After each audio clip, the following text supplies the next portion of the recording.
Hi guys, Chantel Purcell here. So if you are new, welcome. And I'm Chantel Purcell. It's been 3 years since my diagnosis of stage 2 triple negative breast cancer, and it has been now 1 year since my bilateral latissimus flap reconstructive surgery. So that's what this video is going to talk about. And because today I just really want to give an update for anyone following behind with a single or bilateral latissimus surgery, or if you're considering that or facing that, I just want to share my personal experience. So going into my bilateral latissimus flap surgery, I started completely flat. I had lived flat for a year and a half. I had had 30 days of radiation, so I did have a radiated side of skin that would be unwilling to stretch. What else? I think that was kind of like my two major points. So delayed reconstruction after radiation. Those are the things. And because of being kind of like on the thinner side, they gave me, that was my only option they gave me actually. They didn't suggest any other flap. I didn't have the right body type for it.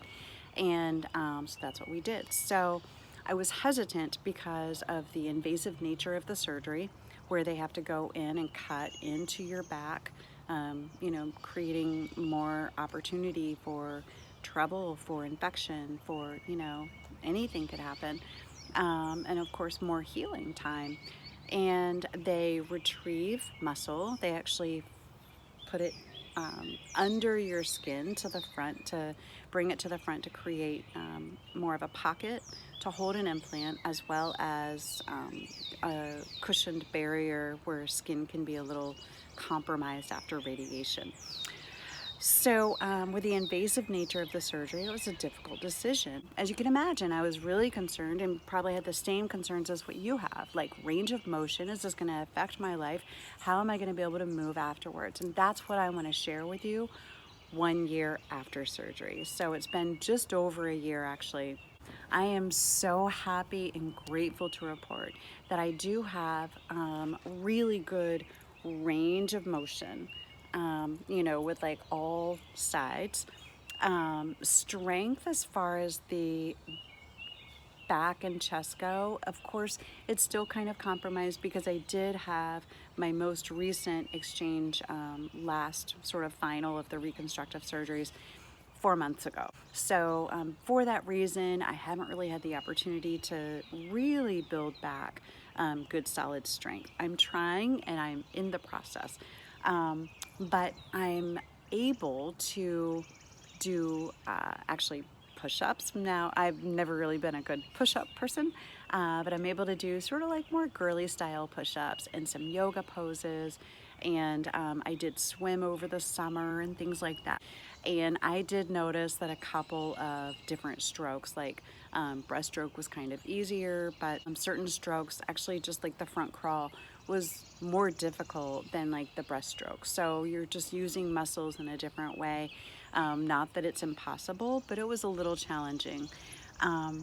What else? So yeah, I've been able to do a lot of things with, and it's just going to continue getting better.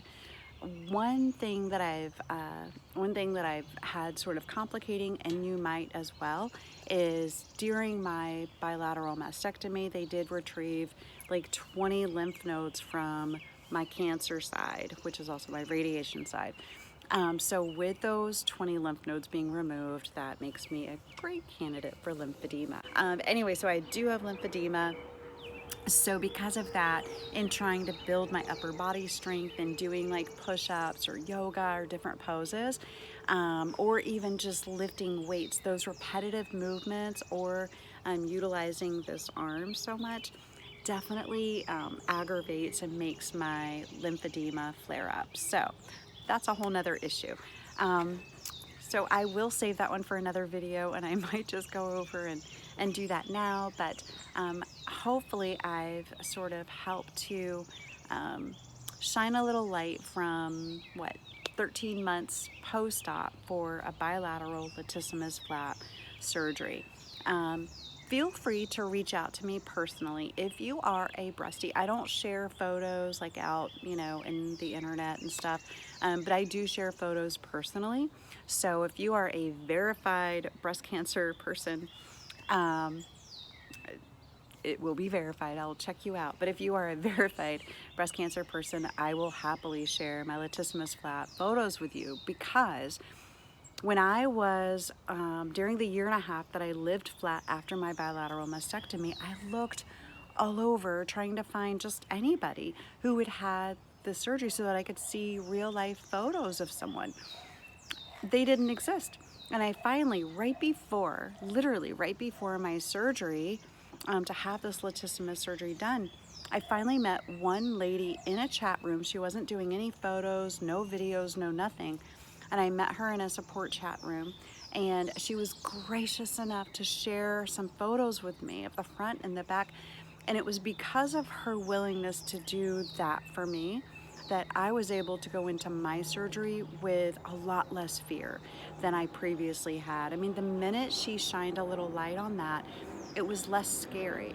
So, hey, if I can do that for you, I am here with the brightest light bulb in the house. So, yeah, there's no need for anyone to go into any surgery blindly without seeing and getting an idea as to what you should expect on the other end. So, if you have any questions, have any comments, or want to connect and see some pictures, just send a little message in the comment section below, and I will be in touch with you. So, all right, until next time, I just encourage you to, you know, live your best life.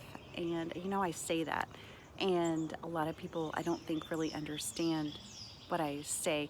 Just because I say live your best life doesn't mean that everything's roses all the time and that it's easy all the time. It just means that we choose our best attitude of just gratitude and love, and I get peace from my spiritual beliefs, and but whatever gives you peace, we really truly can have all of that while we go through hard times.